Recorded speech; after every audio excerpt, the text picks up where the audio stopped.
कक्षा छठी, विषय हिंदी। कविता 7, नदी कंधे पर। इस कविता के कवि हैं प्रभुदयाल श्रीवास्तव। प्रभुदयाल श्रीवास्तव जी का जन्म 4 अगस्त 1944 को धर्मपुरा, दमोह, मध्य प्रदेश में हुआ था। इनकी प्रमुख रचनाएं हैं कविताएं, कहानियाँ, बुंदेली लघु कथाएं, लोकगीत, व्यंग, गज़ल आदि। इन्हें कई पुरस्कार भी प्राप्त हुए हैं, जैसे राष्ट्रीय राजभाषा पीठ इलाहाबाद द्वारा भारतीय रत्न, भारतीय भूषण सम्मान, हम सब साथ साथ पत्रिका दिल्ली द्वारा लाइफ टाइम अचीवमेंट अवार्ड, भारतीय राष्ट्रभाषा सम्मेलन झांसी द्वारा हिंदी सेवी सम्मान प्राप्त हुए हैं।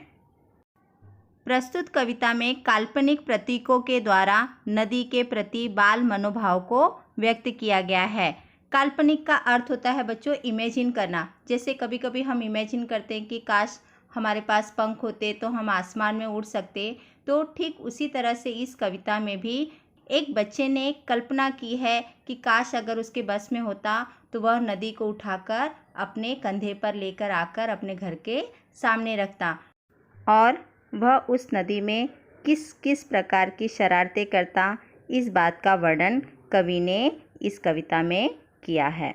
सबसे पहले बच्चों मैं इस कविता की पहली पंक्ति पढ़कर सुनाती हूँ। अगर हमारे बस में होता नदी उठाकर घर ले आते, अपने घर के ठीक सामने उसको हम हर रोज़ बहाते, कूद कूद कर उछल उछल कर हम मित्रों के साथ नहाते। जैसा कि बच्चों मैंने आपको बताया है कि यह एक काल्पनिक कविता है, तो इस कविता में एक बच्चे ने कल्पना की है कि काश अगर उसके बस में, बस का अर्थ होता है काबू, अगर उसके बस में होता तो वह नदी को उठाकर अपने कंधे पर रखता और उसे उठाकर लेकर आता और उसे अपने घर के ठीक सामने रख देता। फिर वह अपने घर के ठीक सामने उसको हर रोज़ बहने देता। फिर उस नदी में वह अपने मित्रों के साथ कूद कूद कर, उछल उछल कर, शरारतें करते हुए उस नदी में रोज़ नहाता। अब हम अपनी अगली पंक्ति पढ़ेंगे।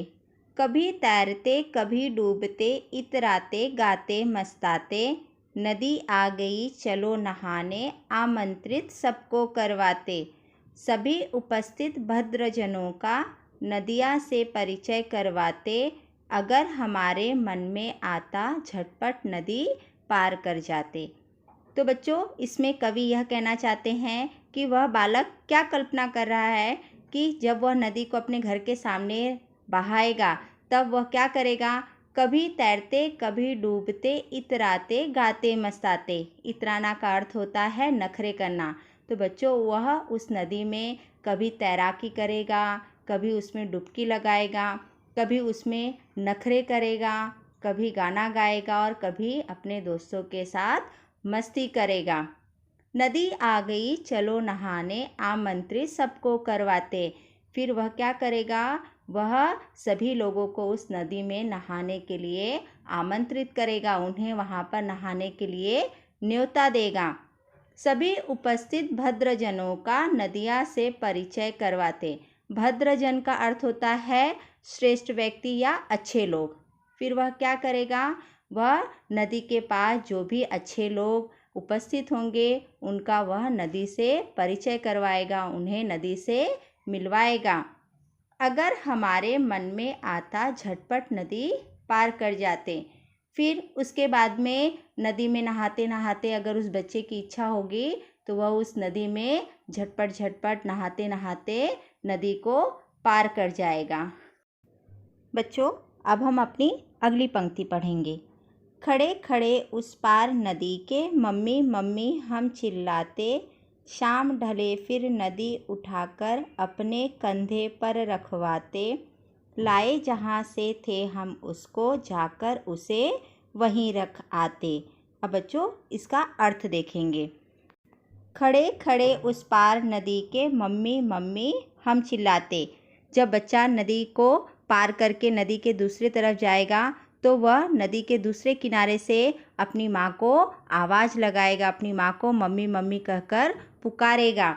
शाम ढले फिर नदी उठाकर अपने कंधे पर रखवाते, और जब शाम हो जाएगी तब वह क्या करेगा, उस नदी को उठाकर अपने कंधे पर फिर से रखवाएगा और फिर क्या करेगा, लाए जहाँ से थे हम उसको जाकर उसे वहीं रख आते।